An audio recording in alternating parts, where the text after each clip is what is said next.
on the air. All right, well, welcome everybody to our. Don't mind the crazy noise in the background. That's just Gerald moaning Hey Jamie, what's up, man? How are you? Everything's good? Okay. You've never looked better. All right, man. Degenerate OA in the house right there for you. uh, it looks like Or it he's could got be some. OSU water polo. What's up, buddy? Oh, everything going okay? You're getting ready for BlizzCon? All right, man. That's awesome. Give me high five. Oh, no, maybe? No, don't leave me hanging, bro. What's up with that? All right, whatever.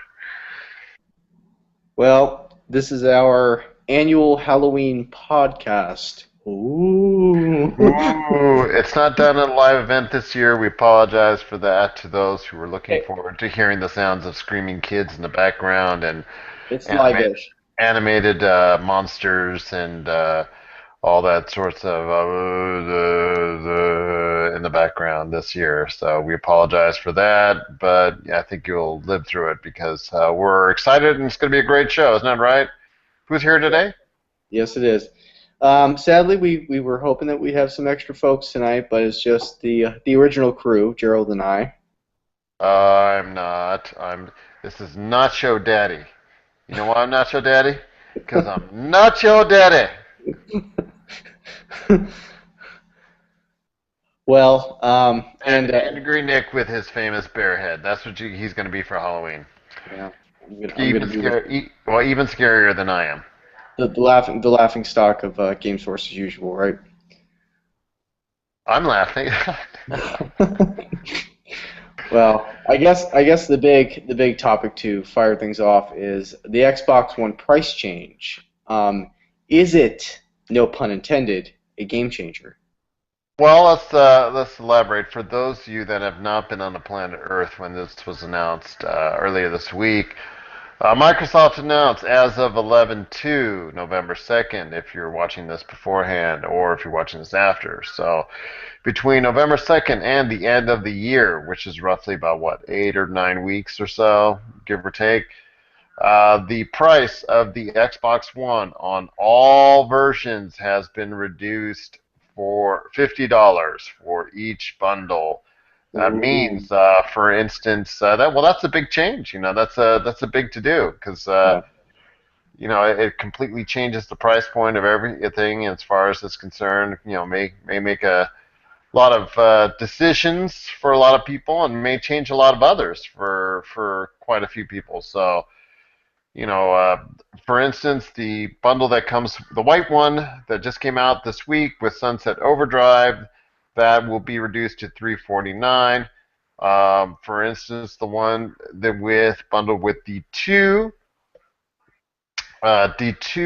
Assassin's Creed games without Connect, I believe, will also be at 349. Unfortunately, they're not in this country bundling an Xbox One, the Master Chief Collection, which is extremely disappointing and distressing to me. But when I plan on, getting an Xbox One this holiday, so we'll have to get that most definitely because that looks like an outstanding game, and I can't wait for that one. It is the reason why I'm buying an Xbox One, by the way.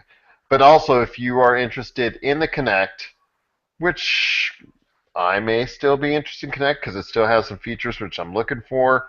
That has been reduced from $499 to $449, and also let's not forget the Call of Duty Special Edition Xbox One with a 1 terabyte hard drive, which is the difference for many wondering why, if it doesn't have Connect, why is it still priced so high? And that's the reason why, is because it's got a larger hard drive. That has also been reduced $50 to $449 as well. So our question originally that you sent out there, Nick, was: is this going to be a game changer? Is this Microsoft's last stand for this year? I know right around the time of Destiny, if you recall, back in September, they were doing a deal where they gave an extra game free with the purchase of an Xbox One. And although that did spike some interest for that week that the sales were strong on it, unfortunately, it still didn't overcome in this market, the U.S. market, sales of the Xbox One. Did get still defeated by PlayStation 4 overall for the month of September. So I think that sent a message to Microsoft and Xbox that they have to make even more drastic changes. So they had to bite the bullet and reduce the price for the holiday season, and I think that's going to sway a lot of people. Plus, also the fact that the first-party software that's out there that's coming this fall is primarily between Nintendo and Microsoft because Sony, Drive Club, well, that's been a disaster, as you mentioned before in your previous podcast, podcast number 108, which you can either download or watch off of our YouTube page. It's just been horrible, and that was supposed to be the main first party title this fall from Sony, and also as well you have Little Big Planet 3, but that's even with any kind of advertising, that's still not going to break any ground or move any needles. So my question to you, Nick, you from Nacho Daddy, is what do you think, as far as is concerned, is going to move the needle in this case? Do you think it's going to be the Xbox One, or do you think it's still going to stay in the hands of the PlayStation 4? Do you think that train is still going very strong for PlayStation? You know, I think it all comes down to what's going to be available in terms of software, and I mean, I don't know. I think Microsoft continues to struggle in its efforts to I don't want to say to underhand Sony necessarily, but in their efforts to try to streamline themselves and align themselves more with the respectability that But you you got to know. admit, this is it's more extremely it's more attractive right now for this holiday season Oh to no, buy no, an Xbox One, absolutely. I'm especially not with Sunset Overdrive, especially with yeah, Forza Horizon 2 that just came out, yeah. especially with the Master Chief Collection, which looks like an awesome deal at $60 to get Halo 1, 2, 3, and 4, and all the maps for it, which I believe encompasses over 90 multiplayer maps, Mhm. both either redone or left as is, and they're all going to be upgraded. The whole thing is going to be upgraded to 1080, 60 frames a second, so it's going to look sweet. Even the older versions from back, and I'd like to tell you, Nick, that was a deal breaker for me. I'm going to go ahead and get an Xbox One this fall. No, no. I So, mean, and even having had the opportunity to at E3 to be able to see Sunset Overdrive and to see the Halo collection, I know there's obviously a tremendous amount of excitement and hype, especially when it comes to Halo, of course, because it's Halo. But I mean, it does certainly make the Xbox One a more attractive offer for the holiday seasons, and really this is the best time they could have really pushed forward for that. Now, whether that was their plan the entire year, who knows? But well, I know when it comes to the price change, I think that was just a measure of they saw some sales spike when they did that offer in September of an extra game free.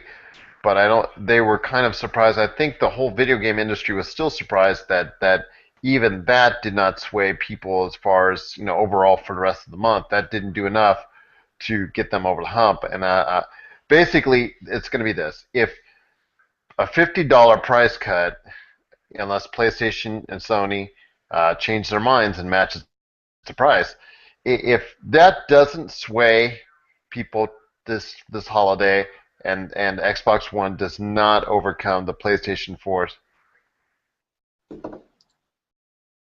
what happened?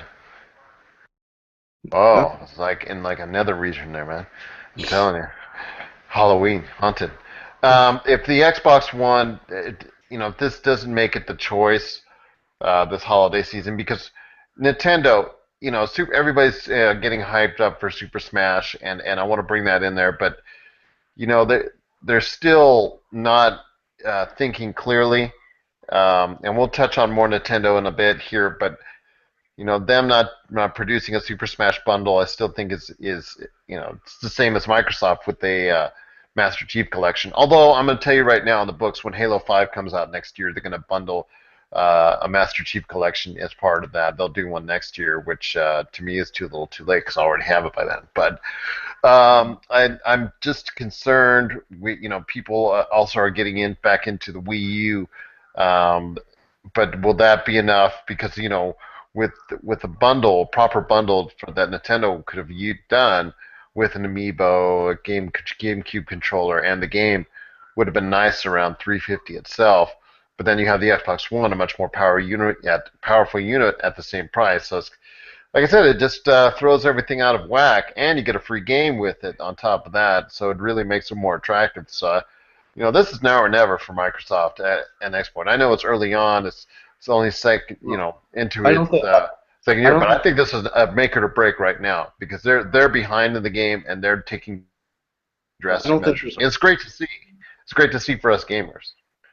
I don't think that I don't think that the sales are going to be astronomical and blow Sony out of the water, if that's what you're asking. Well, However, I think with the general consumer, they just know that the PlayStation 4 is the number one seller right now, and just because of that, even though there is a price difference, there is going to be some people just buying a PlayStation 4 because that's what their kid thinks that they think their kids want is the well, PlayStation 4. yeah, yeah, and I get that, but again, I mean, having had the opportunity, I mean, Sunset Overdrive was an amazing game. I mean, it looked great at D3, and I mean, I definitely think if they were going to bundle a game, that is an excellent game to bundle it up with. In terms of, I don't know. Well, their intention, though, that I will say that Phil Spencer did say in an interview with IGN that he reason why he did that he was to send a message to not to consumers per se, but it was more of a message to Insomniac, who is not a first party studio, but to let them know their support and their continued support of the game and the fact that they might if it does well enough that they're willing to get behind a series for this exclusive to the Xbox One. Well, I guess only time will tell. I mean, it all I guess it all depends if Sony decides to come out with any with any big bundle or anything. Yeah, I think ultimately when folks are the consumers in this case are seeing any console bundled with game or games, they're obviously it's gonna incentivize them to lean one way or the other. Now, obviously, the price reduction on the Xbox One makes it a much more incentive purchase at this point, and quite frankly, probably one of the few, if only, reasons to buy it at this point, because really neither system, like we had discussed in our last podcast, has really cranked out any whether they be proprietary titles or first or third party titles that really were motivation enough to even purchase either one of the consoles, really, in my opinion. But and Destiny certainly wasn't a seller, and even though it was even though it's fundamentally a pretty good game, it's definitely not a I have to go out and buy a PlayStation 4 or an Xbox One because Well, that's no, I disagree with you. It did move those units. It did because of the Destiny bundle. That's the reason why Sony PlayStation still won in September, yeah. even with the deal that was offered by Microsoft, is because people were attracted to that PlayStation 4 bundle. And Destiny did move a lot of units. That bundle did. But But the thing is that as a single entity, well, hold on, let me okay. tell you, as a single entity, people buying Destiny alone bought more on the Xbox One, but that doesn't count the bundles. So that tells me that a lot of people, the reason why PlayStation 4 was still out on top is because they were buying that Destiny bundle. Now, overall, okay, yes, Destiny did not, you know, set the world on fire, but people are still playing it, people are still loving it, and I still think by the end of the year, it still will sell, a 9 to 10 million copies. And when all is said and done, it may not be the world breaker that that they had hoped it would be, but it's a very strong title sales wise for them. Well, I mean, um, yeah,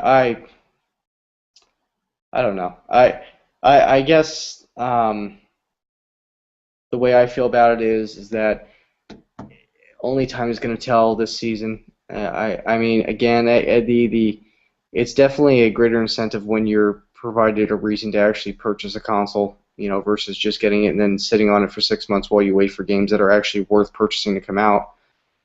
So Well, I think, there's not only some great games that are coming out this fall, but and Black Friday, as you know, though, is going to be the ultimate determination on it's going to be over the hump, and that's really going to impact the holiday season to follow thereafter is based on a lot, and correct me if I'm wrong, but it's going to be not primarily maybe, but it's going to be very much based on what the outcome of what the Black Friday deals are going to be, because if titles are going to be having ridiculous sales, if you can purchase a bunch of Xbox One titles or PS4 titles ahead of time, and then you have the incentive at this point to go ahead and purchase your Xbox One bundle with the price reduction and to get the additional game, or if you veer off to get a PS4, and whether that be the Destiny bundle, or if Sony decides to come out with a package holiday deal like they oftentimes do, you're really getting a bigger bang for your buck. So I don't know.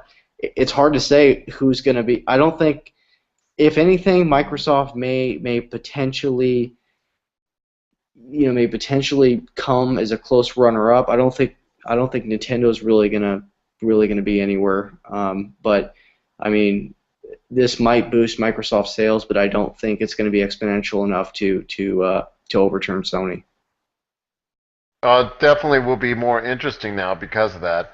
Yeah, yeah, Um, and if you get a chance, well, first off, while we're on that subject, if you get a chance, check out my blog that I wrote on the industry because of the Microsoft price change. I wrote that blog. Well, actually, it's on my page, the Yes Elvis Lives page, yourgamesource.com/yes Elvis Lives, one word, yes Elvis Lives, .html. And then also as well next week we're going to do a +1 on the basically impending console war this holiday season, among other topics, and then also the Black Friday page, our infamous Black Friday page, which comes up every year around this time. It's going to be coming up probably in the next few days, next week, basically because the deals start trickling in. We noticed already some deals from Kmart, Best Buy, and Target that are coming up before Black Friday, and actually the first part of November. So we posted those on our Game Source Facebook page, and if you haven't liked us yet, you need to like us there so you get all the latest news. So the retailers themselves are taking notice, and it's really becoming quite interesting indeed. And actually, this all started because there was a Kmart leaked ad that had said that it was $50 off, but nobody knew that was going to be at least a semi permanent for, well, at least for 8-9 weeks price change indeed. So it's quite surprising. Quite a good move by Microsoft that they're willing to bite the bullet, especially on their bundles that actually have games with them, and it's great to see. And for you, me, and everyone else out there, all the consumers, it makes it definitely, if you're shopping for a console this season, it makes it definitely more interesting indeed. So, what's next? well, I guess, I don't know if I know, based on what we were going to discuss. I know you said Nintendo had reported profits in the second quarter. That's correct. They just had their well, a lot of companies right now are announcing their second quarter results, and Because aren't we almost approaching the end of third? pardon. Aren't we almost approaching the end of the third quarter? Isn't that a little bit late to That's release the second quarter? No, it's when most companies are actually, they tell you how they were doing this summer and things of that nature. No. Because I find it takes a lot to total up the financials and things of that nature. You have to report it to your shareholders and things like that. A lot of companies right now are this week we're in the process of doing that. Capcom, among others, WWE, several others who are actually doing the same thing as well. But with Nintendo is posting a decent profit. Well, from the years recently of them failing so miserably and us laughing at them the whole way, this is definitely quite a change of pace, and you can attribute But that basic. their profits are generally probably from their 3DS titles, though, not their Wii U. Mario Kart 8 was nice for them. It did provide a surge, as was expected. Um, the even though the staying power on Mario Kart 8 wasn't what they would hope to be, it still provided a nice little surge. And I think also as well with the Pokemon's coming out soon, and Super Smash Brothers that has sold over between 4 or 5 million already in 3DS sales, spiking the interest of people worldwide in the game. Truly was a good sign, and that's really just even gives more impetus and more interest into the Wii U as far as it's concerned when Super Smash Brothers comes out in November. So, plus also as well the critical ravings over Bayonetta 2, which many are already shooing in as the game of the year for many publications because I've seen quite a few nines and a halves, and tens bandied around. So, if that, the game is not heavily marketed or heavily advertised, but word of mouth because it's such a strong game may gain a lot of interest. Hyrule Warriors was a really solid title for the Wii U as well. That should push a few copies, but right now, basically, it's always about Super Smash, and a lot of the general public is really excited about Super Smash. And like I said, they should have done a bundle. They should have had a bundle present and available with Super Smash. I cannot stress that enough. I know I've been called ridiculous for saying such a thing, among other things, but I really think it would have been a smarter move because I think some retailers are going to try and do something bundleish anyways on the actual Super Smash title when it comes out later, in November. So, but your thoughts on Nintendo, Nick, especially with the Pokemon's also coming out because there's big pre-orders on the next Pokemon games coming out, and your thoughts on the actual success of Nintendo this holiday season. I mean, like I kind of detailed in the my last go around with what we discussed before. I just don't think Nintendo's going to be really much of a contender as far as the holiday season goes. I mean, I don't really understand a lot of the decisions that Nintendo's made.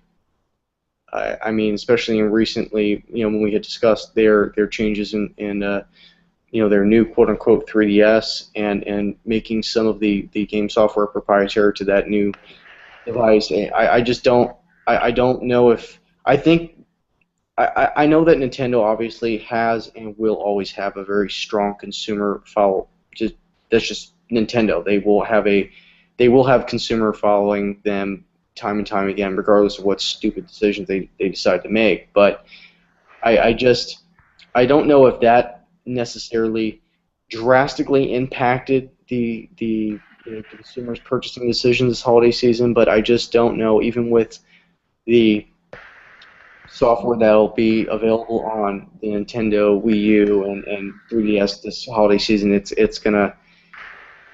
I don't think it's really gonna be anything substantial for them. Okay, I disagree. I think they're going to surprise some people.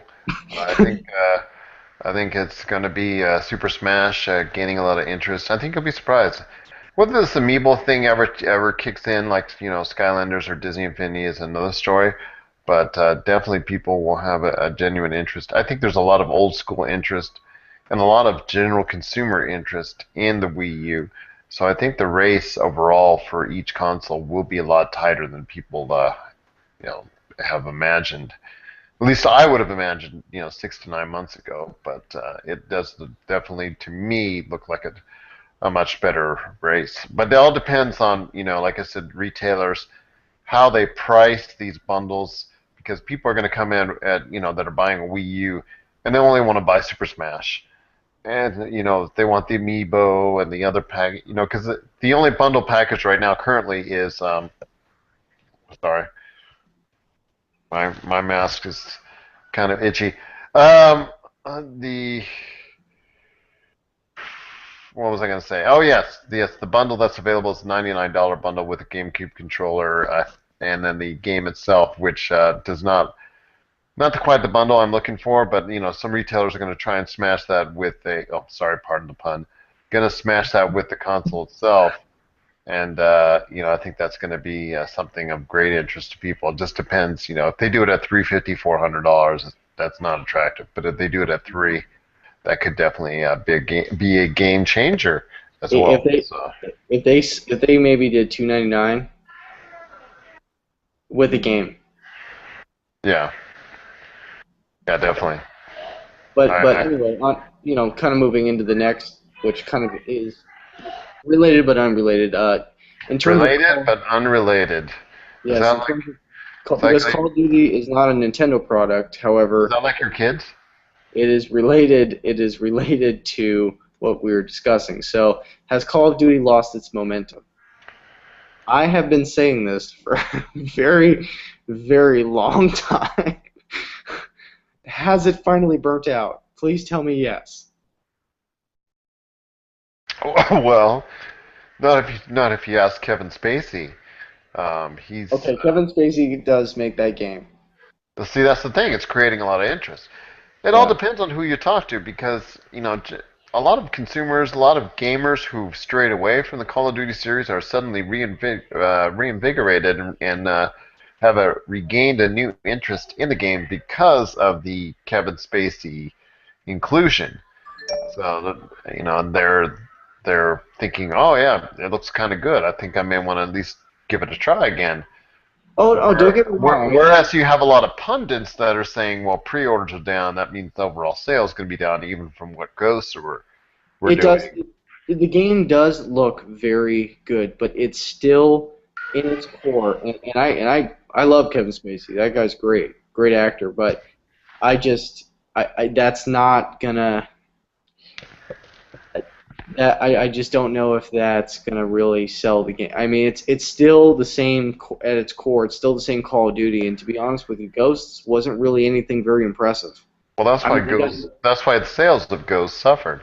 yeah, I mean, and for what I've seen, again at E3 and the content, the material, that's been available online in terms of gameplay footage, it's very impressive. And on the next gen consoles, I'm sure it'll look amazing.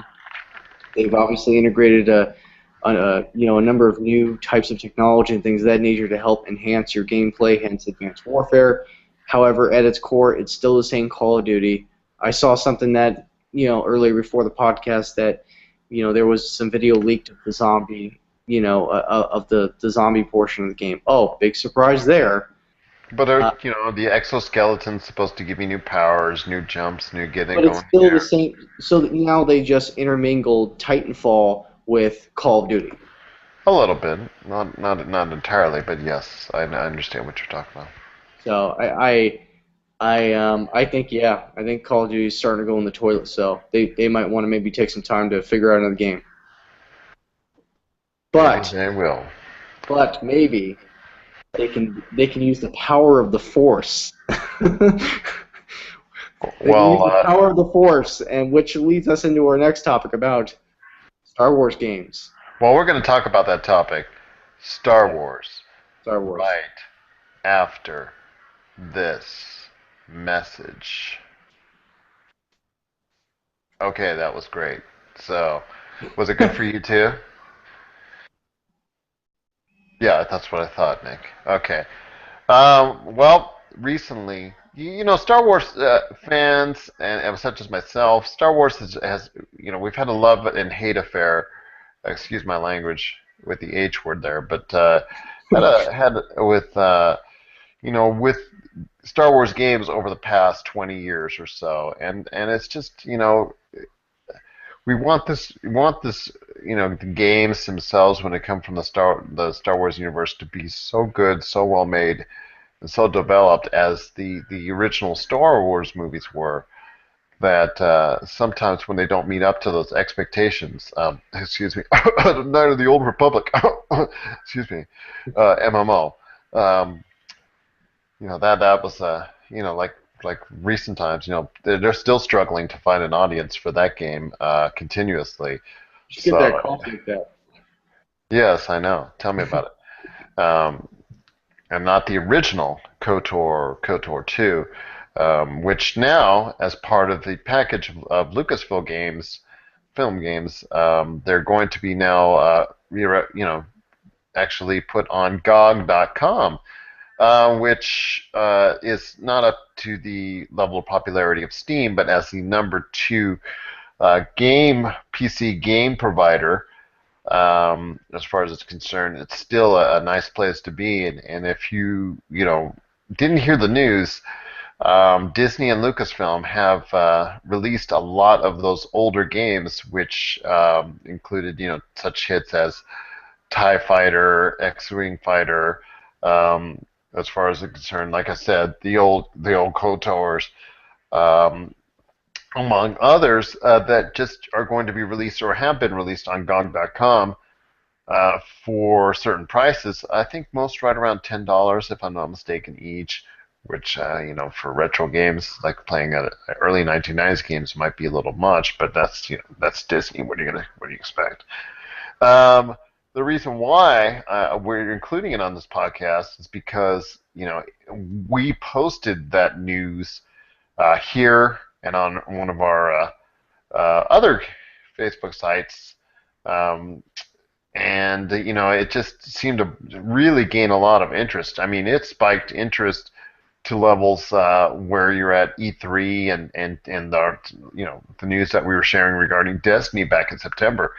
There were hundreds and hundreds of people and thousands of people actually just interested in actually learning more about how they can get their hands on these older games.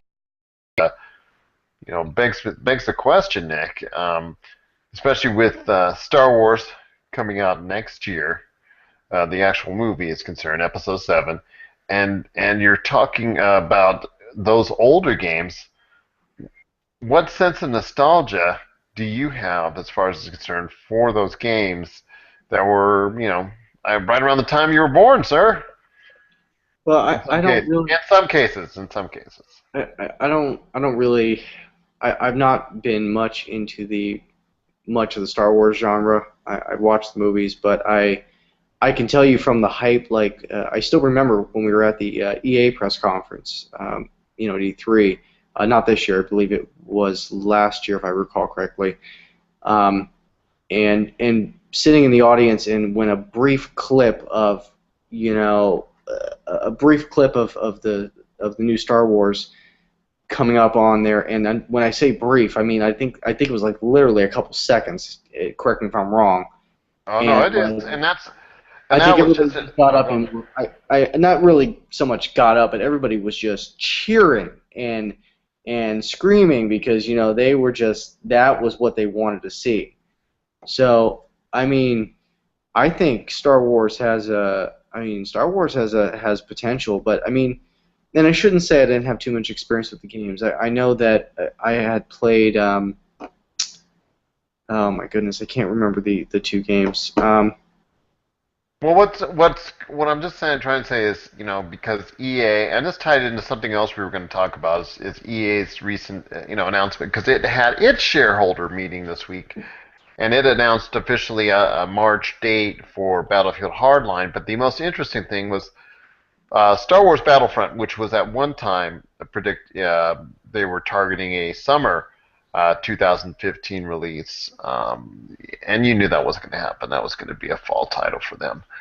They were saying Battlefield 5 was going to be in fall, and that was a bunch of baloney. So basically, now that they're going to do what they should be doing all along, and it's that it's going to be a holiday 2015 release, and basically tie in right around when the movie comes out. So that's going to be a big nostalgia. So I think it's a good sign for EA because if they have a well-crafted game, hopefully they won't incur the same issues as Battlefield 4 with all the online issues. But if they actually are focused on what they're doing with this game, and it's done really at the level that Disney, Lucasfilm, well, whatever's left of Lucasfilm, anyways, are looking for, then it really could be a major hit for EA this next holiday, excuse me, because the Star Wars games, and the point was with this whole story was that even just the mention of Star Wars, brings so much nostalgia to a lot of people, and done in the right way could really gain a lot of interest. I mean, if the internet's exploding and trending, hugely because people were excited about 1991 and 92 and older Star Wars games, for that matter. on a PC game service. If that blew up the internet with Star Wars, just imagine once Star Wars Battlefront comes out next year, what really interest that could make. I mean, that could really be something that changes the game entirely, and have Activision, Call of Duty, and their Destiny and whatnot really on its heels. So that was pretty much what I was trying to tie into, is the great interest and nostalgia that Star Wars still has even to this day, and especially next year when the anticipation is building to next holiday season for when the movie comes out. That's just going to make it even more attractive for EA to release that game. So, Well, and then again, I would love to kill you with a lightsaber, by the way, in Star Wars Battlefront. So you better be getting it next holiday. yeah, yeah, we'll see about that, buddy. Um, so I guess a true Halloween question. What This is just my lightsaber. Slicing you in half. I'm slicing him in half now. what a Sorry, good Jamie.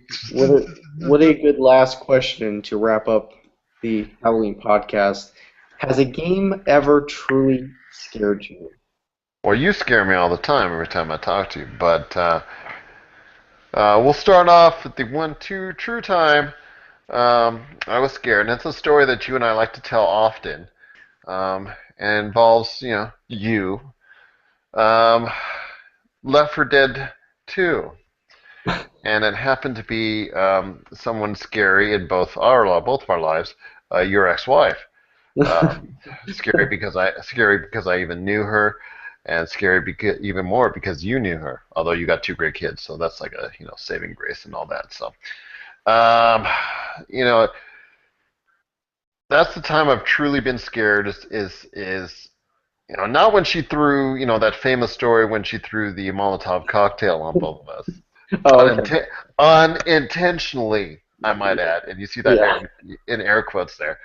But the fact is that when you're especially on the bridge level and you're basically running for your life, and the adrenaline is pumping, and you're just scared out of your mind, and you're just running, and we're all just screaming, "Run, run, run!" at the top of our lungs, and you know where's and then we're all screaming, "Where's your ex-wife?" What I don't want to even name or mention her name. Not even worth my time. But we're like, "Where is she at? Where is she at? Where is she at?" And we're just all screaming and panicking. That to me was scary, because I've been played Dead Space. It jumps out. Oh yeah, big deal. It jumps out, big deal. Outlast. Okay, it jumps out at you. Okay, I get it. I get it. It's like, oh, okay, and then that's it. Even this Alien game that I recently reviewed, and also as well the Evil Within. They just jump out at you. That's basically when you play these games like Resident Evil 4 and whatnot. Even those they do all. That's all they pretty much when they say are these games scary at you? That's all you're doing. It's you're in this dark area, you know, and boom, they scare at you. I like Dead Space, not necessarily for the scares, quote unquote, but I actually liked it for the actual gameplay and mystery and the excitement and the tension building before the actual scare. I thought that was well done, and when you truly have one of these horror games, we played Corey and Chris. They streamed one earlier this year that they were screaming, like little girls, as they said, for periods of time. But overall, when they came to reviewing the game, they gave the game a 5.5 because there was really, for every scare that they had, there was no gameplay to consistently at all to speak of. So when we're talking about these scary games, whatnot, yeah, they might provide the same jump out at you when you're not expecting it type deal, but I don't know. It just all depends on the rest of the game as a whole, and that's why Resident Evil 4 and that's why Dead Space and some others really hold up, is because the actual outside of just the scare and the ambiance and the whole presentation is really good. But to me, still, there's nothing like you running and you're getting bludgeoned by these zombies in Left 4 Dead 2, and you're just like running. Even today, we could go on Left 4 Dead 2 right now and just I'll be screaming, like crazy, just and then I'll just probably leave you behind and just every man for himself or woman for himself. So, boom, Yeah. goodbye, gotta go. But no, I remember those times dearly when we were playing hardcore Left 4 Dead 2, and really was just truly adrenaline pumping and really really scary for me because I'm always thinking what's right. They're all right around you and they start attacking you anyway. So, um, for you, sir, what would be scary? I would say Silent Hill. Silent Hill was terrifying, especially and they've progressively gotten worse in terms of the Well, uh, hopefully the new one, Silent Hills, will be a return to that. Because if you play have you played the PT download? I haven't. I've watched it several times. I think, and again, I haven't played all of the Silent Hills, every single one of them because I know there are some various ones I think came out on PSP, and um, I think the original Silent Hill that had came out, and I still remember when I was younger, going into the game store, and I was with somebody else, and we had picked up that game unknowing at the time of what it actually was, and I still I still remember that game was terrifying. It was terrifying, and it was a terrifying in a way that a lot of games don't.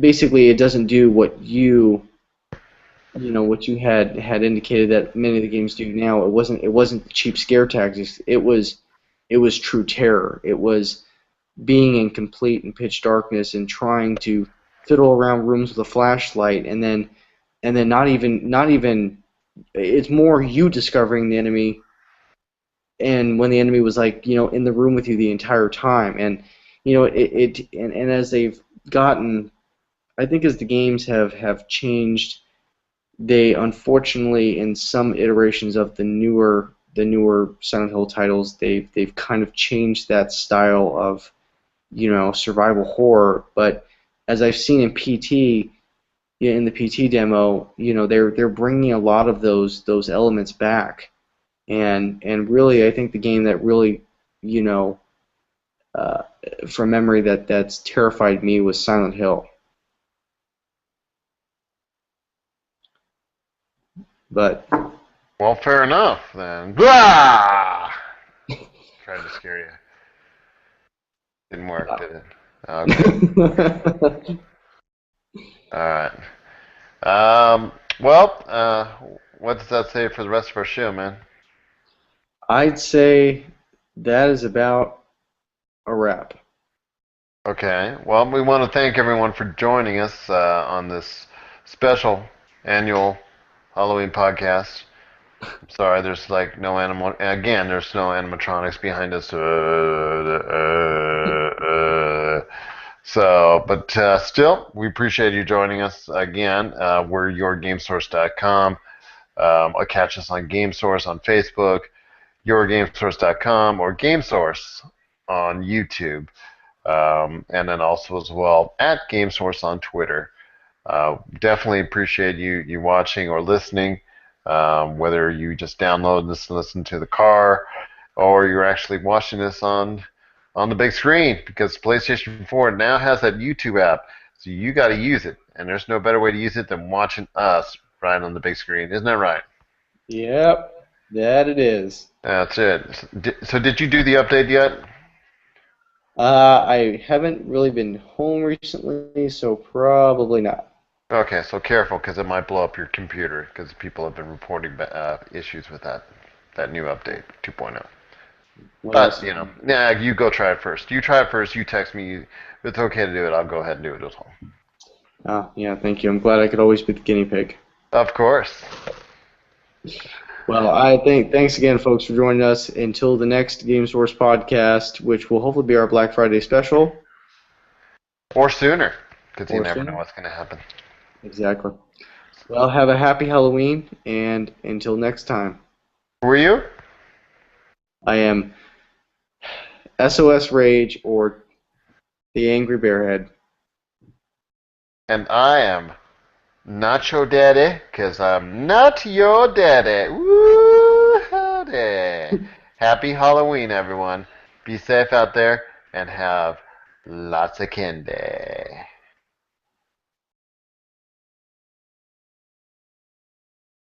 Peace.